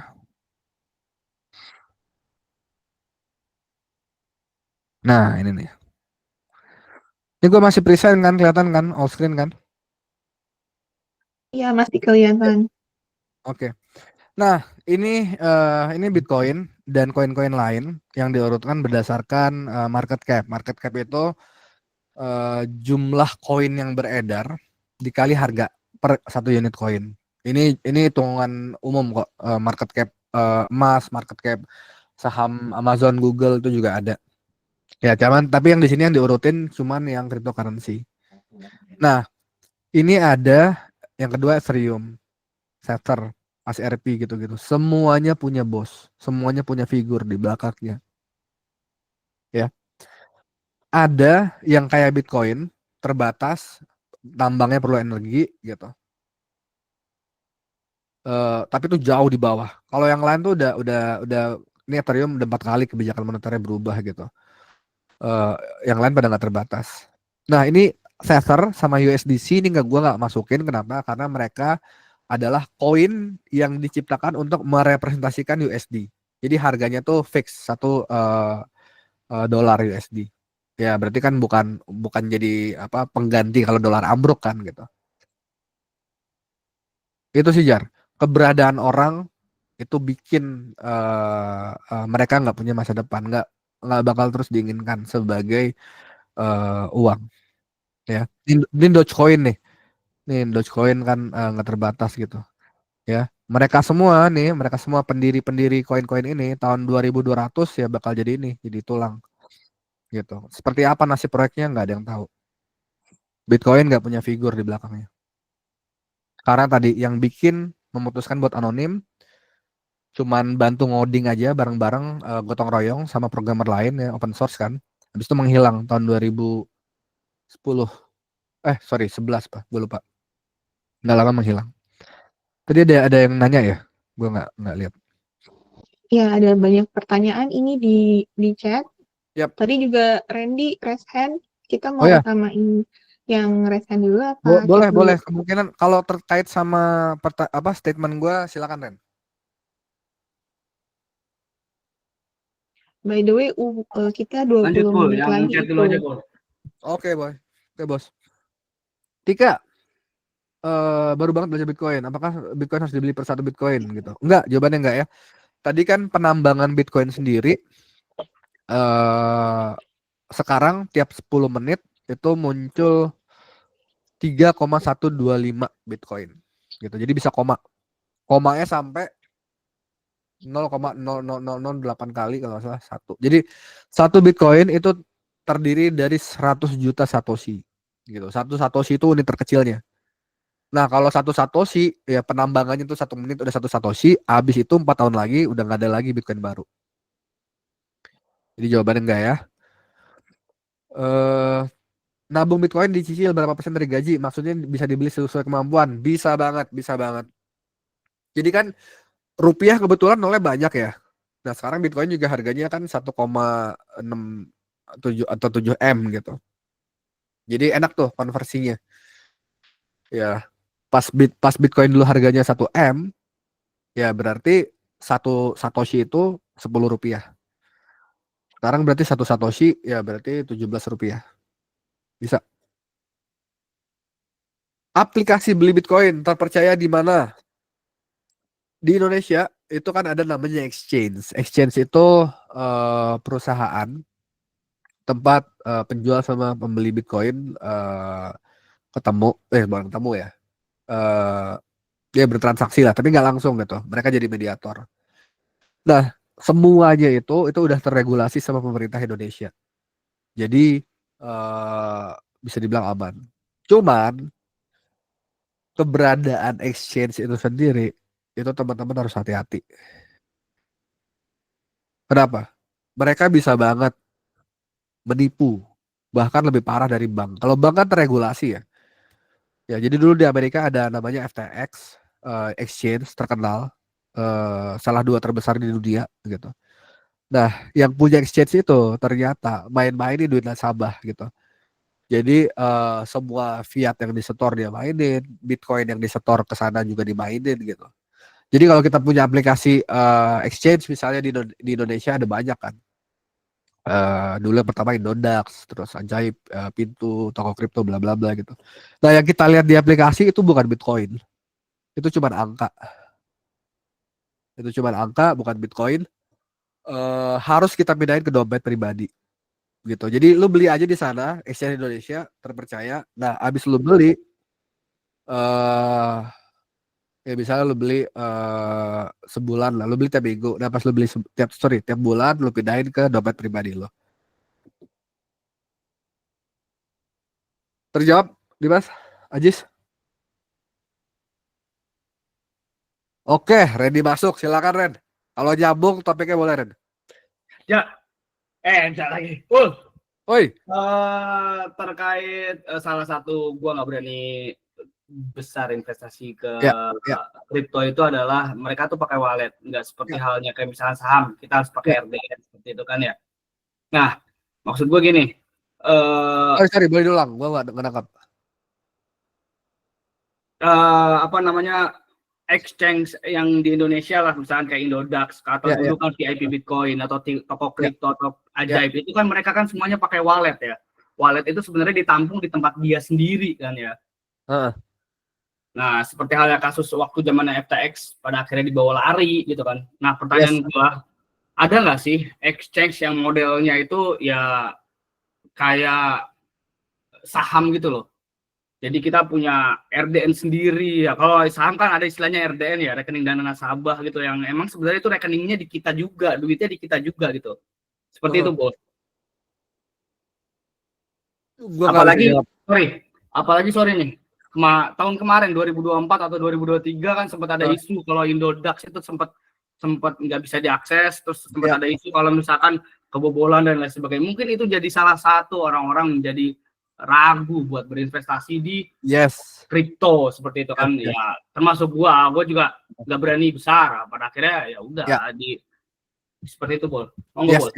Yes. Ya wajar banget gitu. Kenapa ragu? Karena mereka nggak kebayang bahwa mereka tuh bisa punya wallet sendiri gitu. Dan mereka juga nggak tahu asbabun nuzul Bitcoin apa gitu kan, yang gua share di sini nih. Asbabun nuzulnya kan itu. Uang yang kita pakai sekarang nggak bermasalah karena butuh kepercayaan gitu. Nah kalau kita naruh di exchange doang, dipikirnya punya Bitcoin tuh cuman ada di exchange, ya berarti kita harus percaya sama exchange dong gitu. Nah, edukasi yang bener ini yang memang menurut gua sekarang kurang banget. Makanya gua bikin perusahaan training, ngajarin Bitcoin ke perusahaan dan ke individu juga gitu. Oke, Benar, tanpa benar. maksud lu promosi ini, Pul. Yes. Nggak ada maksud promosi ataupun apapun itu. Ya, Menurut lu exchange mana yang menurut lu aman? Lu sendiri pakai apa? gua sekarang pakai pintu. Gua pakai pintu. Gitu. Ini bukan promosi ya, bukan endorse ya. Gue juga nggak tahu masalah keamanan gitu-gitu. Nah, tapi gue percaya beli Bitcoin lewat exchange itu nggak ideal. Kita harus bikin Bitcoin sama kayak emas. Maksudnya apa? Maksudnya gue bisa beli di pinggir jalan. Gue bisa bisnis nih. Teman-teman Siso nih gue jual Bitcoin gue nih gitu. Harganya 1% di atas harga pasar gitu. Tertransaksi karena kita apa percaya kenal orang ke orang gitu kan. Ya udah transaksi bisa kejadian langsung gitu orang ke orang atau mungkin datang gitu kan. Kalau datang kan lu nggak usah takut ditipu gitu. Lu kalau di macam-macamin ya bisa lu getok aja orangnya kan. Nah, apa idealnya kayak gitu Ren. Karena kenapa gue benci exchange? Exchange itu perusahaan. Indodax aja ya yang pertama aja. Itu namanya bitcoin.co.id loh. Habis itu berubah jadi Indodax. VIP itu. Ya, habis itu berubah jadi Indodax. Ada banyak koin-koin lain di situ. Ada Dogecoin, ada apa namanya? Apa yang sekarang yang baru Trump coin apa gitu-gitu. Ada koin-koin lain. Dipromosiin tuh koin-koin lain. Ditaruh di atas. Wah, nih naiknya gede nih gitu-gitu. Kenapa? Karena mereka pengen duit. Setiap ada banyak penjualan dan pembelian, di situ kan ada fee kan. Mereka dapat duit. Kalau mereka cuma jual beli Bitcoin doang, duitnya dikit. So exchange, ya tadi kan gue dijelasin kan, mayoritas dari kripto itu use case-nya nggak jelas gitu-gitu. Exchange itu tempat judi. Ini nggak apa-apa, gue ngomong kayak gini direkam, orang-orang pada nonton, ya, karena emang bener gitu. Di sana tempat judi. Ya itu tuh yang si akademi kripto Timothy Ronald gitu-gitu. Mereka yang bayar kelas akademi kripto 17 juta sekarang dinaikin 21 juta tiap tahun cuman buat dapet sinyal-sinyal. Wah, beli apa ya gitu. Oh, jual nih gitu. Kenapa? Karena itu tadi mainin naik harga apa? Harga naik jual, harga turun beli gitu-gitu. Timing the market. Itu judi. Dan lu bisa juga ngejudiin Bitcoin. Bitcoin kan harganya naik turun juga kan. Bisa juga lu tebak-tebak gitu-gitu. Gua saranin teman-teman Sempana, Siso dan juga yang lain semua ya angkatan 21 jangan berjudi di kripto. Ngeri. Ntar lu ketagihan sama kayak judul. So jadi beli Bitcoin nyicil nggak perlu di harga kayak sama kayak nyicil emas ya nggak perlu di harga apa namanya nggak perlu di harga. Habis beli di exchange taruh di dompet pribadi. Dompet pribadi itu ada pas lu bikin ada kata 12. Nah, 12 kata itu lu tulis di kertas, lu simpen. Nah, kata itulah yang jadi akses lu ke dompet Bitcoin lo. Jadi kalau di Bitcoin kan tadi ini jaringan ya, teknologi jaringan ya, nggak ada customer service. Lu bisa nelpon, lupa password gitu-gitu nggak ada. Ya, jadi lu hilang yang 12 kata itu, ya udah Bitcoin lu selamanya sampai kiamat nggak bisa diakses. Oke, Oke. itu kita itu ya sisa waktunya 10 menit lagi. Mhm. Kita pertanyaannya ada banyak sekali di chat. Ayo, 10 menit. Itu kita bacain satu-satu ya, Pul. Boleh. Jadi di speed up nih ya. Oke. Tadi sampai Arita, Putri Arita. Ya. Hmm. Indonesia redominasi negara-negara maju. Emang negara maju ada yang udah redominasi ya? Gue nggak tahu loh. By the way, buat teman-teman yang baru dengar, redenominasi ini adalah nolnya dikurangin.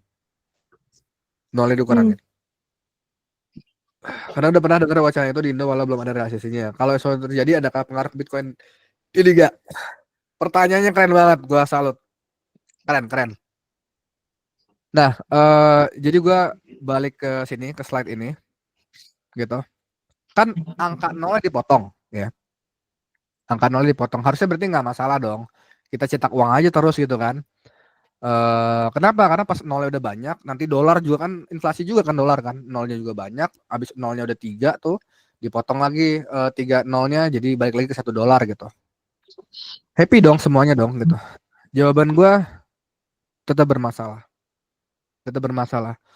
Kenapa? Karena si sistem yang bikin apa namanya eksponensial naiknya itu kan sistem utang ya gitu. Sistem utang itu udah terbukti bikin kesenjangan sosial meningkat. Dari mana yang gitu ya? Sini nih. Gitu. Ya. Ini kan patah nih. Lo pada ini gue share screen nggak ya? Aman ya? Share screen kan gue? Aman. Oke. Nah, di tahun 83 itu yang Park Jun apa namanya? Park Jun 83 itu kan berubah nih, langsung ada tikungan gitu kan. Ya nggak mungkin ini kalau disebabkan sama orang kaya tiba-tiba pinter gitu kan nggak mungkin. Pasti ada kejadian eksternal gitu. Nah, eh kalau kondisinya begini terus, meskipun angka nolnya itu dipotong-potong ya, jadinya inflasi seolah-olah tidak inflasi gitu kan, meskipun gaji kita juga nolnya dipotong. Nah, kaya sama miskin makin berjarak gitu. Sekarang aja tensinya udah berasa gitu. Pasti naik, makin lama naik gitu. Lu kira emang negara bisa adem ayem gitu? Pas eh setengah populasi di Indonesia berebut 7% pemasukan di Indonesia gitu. Gitu. Pasti runyam masalah. So jadi itu nggak solve the problem. Ini adalah korupsi masalah yang emang udah ada di uangnya yang bermasalah. Jadi butuh ada solusi uang yang terbatas. Lanjut, terjawab nggak Arita? Putri Arita. Putri Lanjut, Arita, lanjut. sorry. Lanjut ya. Oke. Rangkaian penangkaran. Jadi simpan emas yang bagus hari ini dengan apa? Gitu. Simpan emas yang Tadi udah bagus. dibahas tadi pas pertanyaannya Ogeng. Ini malah gue mikirnya kayak ini, nyimpan custody gitu. Kalau custody emas ya pasti fisik. Jangan mau beli emas sertifikat pegadaian gitu kan, atau Bukalapak atau apa gitu-gitu. Lo harus punya fisiknya. Karena kalau itu sertifikat atau cuman kertas apa angka di layar, lu harus percaya dia. Dan mau nambahin Iya untuk betul. buat beli emas itu teman-teman itu yang apa supaya tidak terjadi riba itu harus baina yadain. Jadi kita harus datang saat itu bayar, kita terima juga langsung emasnya itu kalau di dalam Islamnya namanya baina harus yadan biyadin, jadi harus di satu tempat saat itu uangnya saat itu kita bayar, saat itu juga kita terima. Pun beda ruangan itu sebenarnya nggak boleh juga. Ya, lanjut. Mantap, benar-benar. Ini juga perlu di-apply sama Bitcoin ya. Lu jangan taruh Bitcoin lu di exchange, lu pindahin ke wallet pribadi lu. Apa yang menyebabkan Bitcoin naik atau turun? Spekulasi value Bitcoin di masa depan bisa dibuat gambling. Menurut Paul. Oke, harga Bitcoin besok itu gambling, ya, gitu. Besok minggu depan gitu-gitu itu gambling. Nah, kalau di masa depannya long term, menurut gua nggak gambling. Nah, mungkin faktor lain yang bisa menjelaskan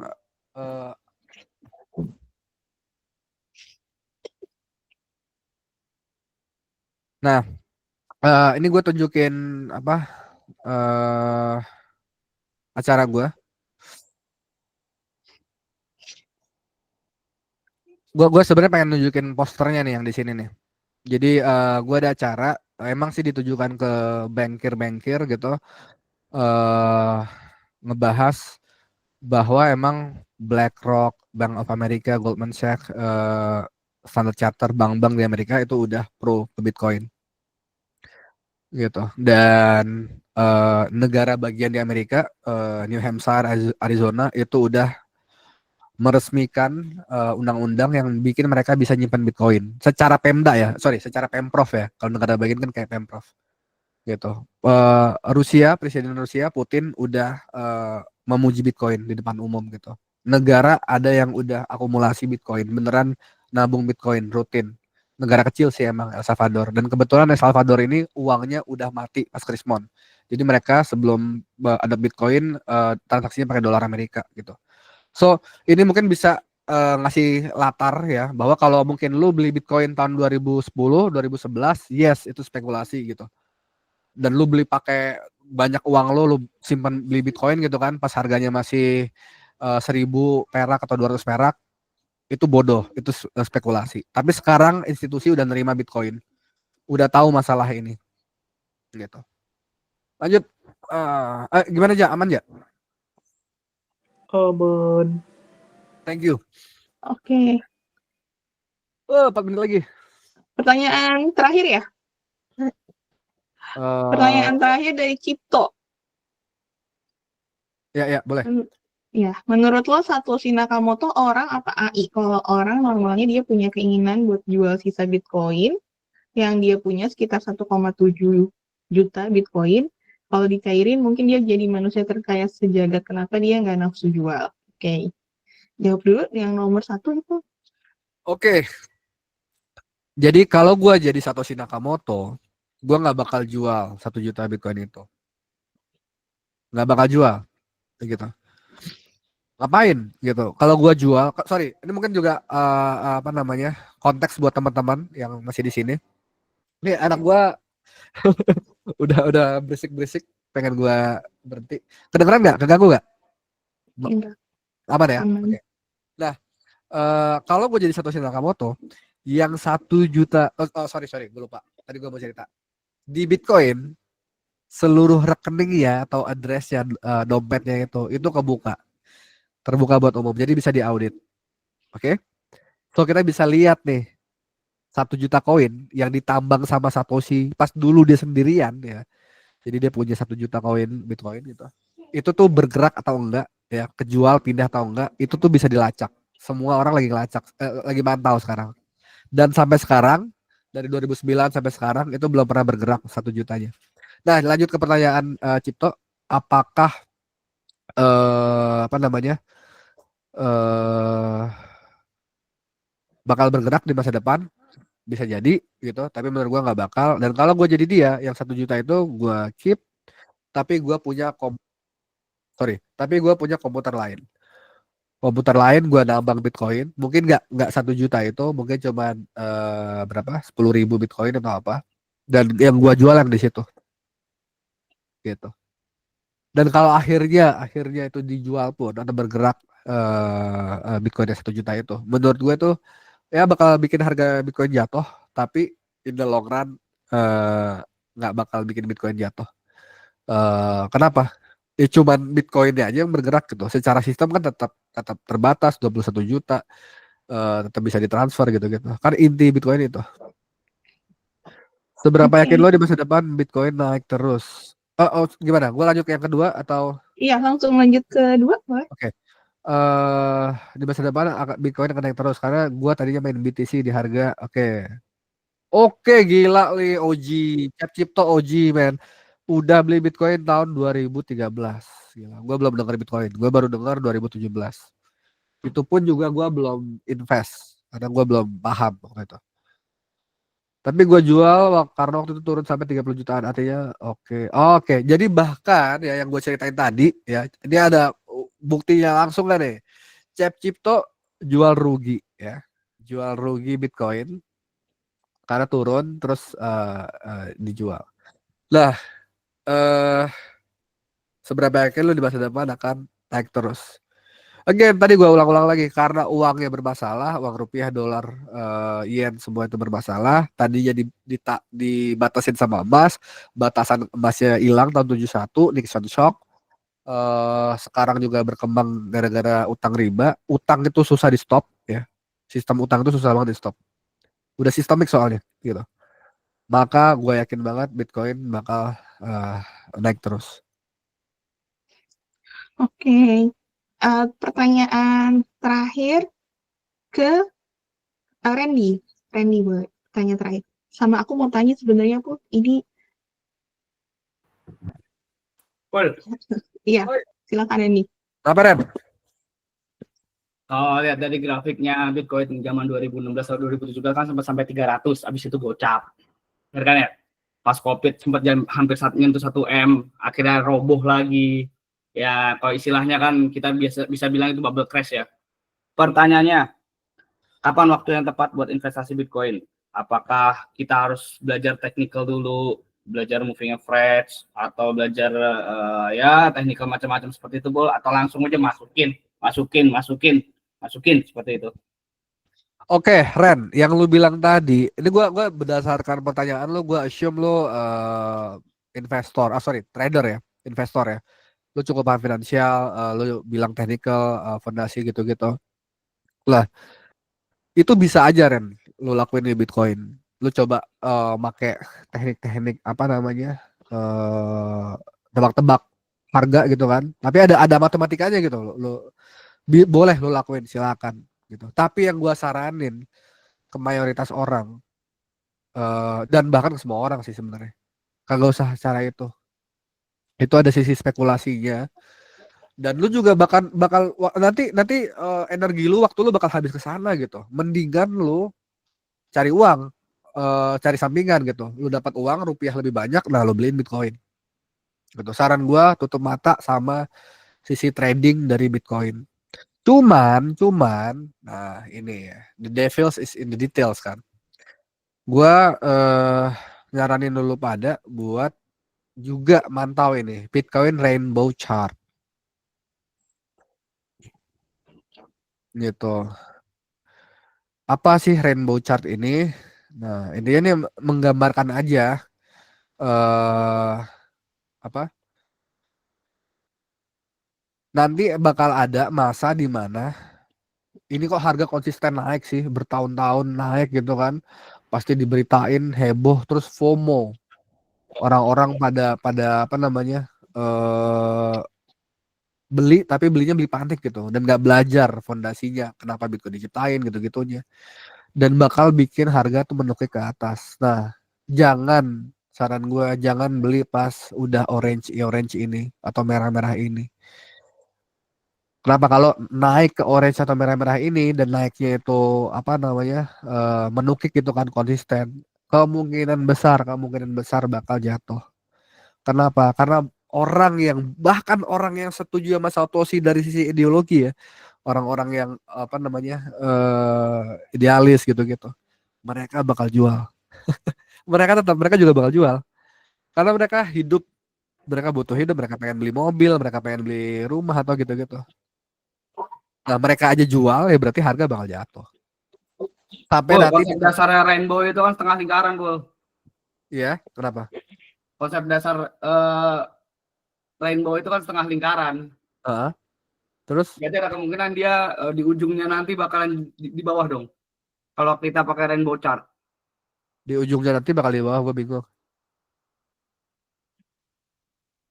Sebenarnya rainbow ini alat bantu aja gitu kan dari efek si halving ini gitu. Halving kan tadi kan pemotongan supply kan setengah gitu. Nah, kalau kalau itu udah pasti tuh itu bukan bukan tipu-tipu apa namanya tebak-tebak. Halving tiap tahun jebret udah ada tanggalnya gitu kan. Nah,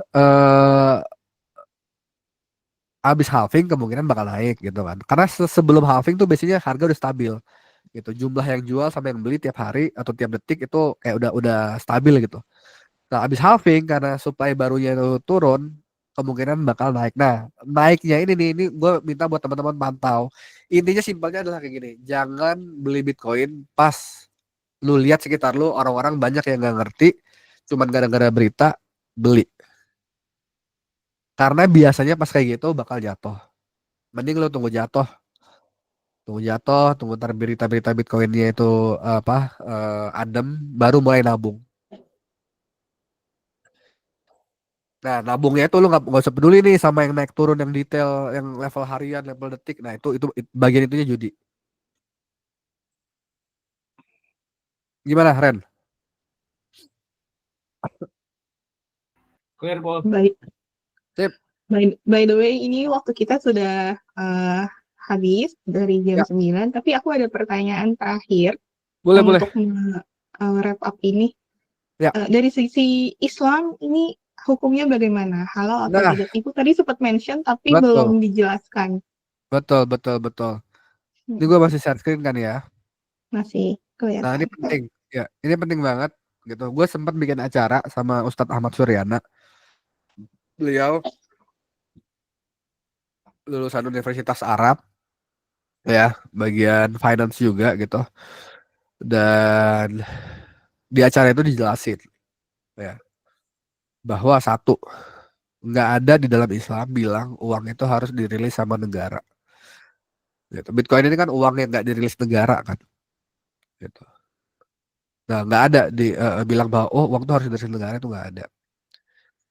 Nah, tapi tentu ada caveatnya di sini, ya, nuansnya di sini bahwa kita sebagai Muslim kita wajib nurut sama negara selama aturannya nggak melanggar Islam gitu kan, nggak aneh-aneh gitu. Nah, kalau pemerintah bilang Bitcoin nggak boleh jadi alat tukar jual beli, ya nurut gitu. So gua nggak pernah jual beli pakai Bitcoin ya, kecuali mungkin barter sama teman real, apa langsung gitu. Oke. Nah, terus poin 2 kata dia hukum dasar muamalah, orang ke orang itu boleh, semuanya boleh sampai nanti ada unsur haramnya. Terus habis itu dia jelasin tuh, yang haram di urusan ekonomi ada goror, maisir, bla bla bla gitu-gitu. Nah, itu dia bilang, setelah mempelajari barangnya, sistemnya beneran si langsung nih si Bitcoin dia nggak nemu ada satupun unsur haramnya. Bahwa Bitcoinnya sendiri itu nanti bisa dijudiin itu lain cerita gitu. Rupiah juga bisa dijudiin gitu kan. Forex harga naik turun, harga apa, dolar apa gitu-gitu naik turun bisa dijudiin. Tapi si barangnya gitu kan. Nah, kalau bicara si barangnya itu sendiri sebenarnya rupiah malah mungkin lebih dipertanyakan kehalalannya gitu. Karena tadi kan dia muncul dari banyak proses utang berbunga yang di sini. Malah Bitcoin lebih jelas kehalalannya. Ya, tadi kan karena belum nggak nemu nih di mana di sisi sisi Goror Malaysia lain-lainnya itu nggak nemu di rupiah dengan sistem setelah tahun 71 ini bisa dipertanyakan. Gue bilang kayak gini jelek-jelekin rupiah bukan ada gue anti rupiah atau Indonesia ya gitu, karena ini adalah sistem uang di seluruh dunia, negara lain gini juga. Contoh gambar ini aja, ini kan gambar yang Amerika nih. Gimana Za? Menjawab gak? Iya, sudah terjawab. Alhamdulillahirrahmanirrahim. Pertanyaannya juga semuanya udah terjawab yang di kolom chat dan di um, yang raise hand semuanya. Terus ini sebelum ditutup, aku mau sekalian kasih pengumuman. Oh, sesi foto iya. Baik, sesi foto dulu sebelum pengumuman. Silakan teman-teman yang mau ikut bahan berfoto muncul dulu di kameranya. Boleh touch up dulu pakai lip pen, benerin rambutnya. Oke. Aku boleh Pangeran minta Putri Pemaheng. aku boleh minta tolong yang bisa screenshot. MV-nya agak gaptek nggak bisa screenshot nih di tab-nya. Lagi Za. Oke, Akid. Baik, kita hitung semuanya. 1, 2, 3. Ya, selanjutnya 1, 2, 3. 1, 2, 3. Oke, baik. Dan terima kasih. Sebelumnya pengumuman, insya Allah bulan depan itu, tadi aku udah sampaikan di depan, tapi aku infoin lagi, kalau insya Allah narasumbernya sudah terdata, ada 34 orang, dan bulan depan itu based on demand, permintaan dari teman-teman di grup Sempana 21 untuk membahas tikus dari Bapak Niko. Bapak Niko ada nggak sih? Tadi kayaknya ada deh. Bapak Niko. Terus, oh ya, halo Bapak Niko. Besok ya, bulan depan nanti kita atur jadwal. Kapan bisanya. Kemudian terbuka buat teman-teman yang ingin menjadi moderator atau MC itu sangat diperbolehkan. Bisa langsung hubungi narahubung tercinta kita Ayu Puspananda. Atau aku juga boleh, nanti aku akan bantu menjadi adminnya. Dan terima kasih semua teman-teman sudah standby di sini selama 90 menit lebih. Senang sekali bisa bertemu teman-teman secara virtual. Semoga ilmu yang disampaikan bermanfaat. Jujur ini aku baru pertama kali tahu tentang si Bitcoin ini. Terima kasih Ipul, terima kasih teman-teman semuanya. Sampai jumpa lagi bulan depan insya Allah. Subhanakallahumma wa bihamdika asyhadu an la ilaha illa anta astaghfiruka wa atubu ilaik. Assalamualaikum warahmatullahi wabarakatuh. Bye-bye semuanya. Waalaikumsalam. Bye-bye. Thank you. Bye. Thank you semua. Gunawan jangan nyambung aja tidur. Terima kasih Ibu. Bawel.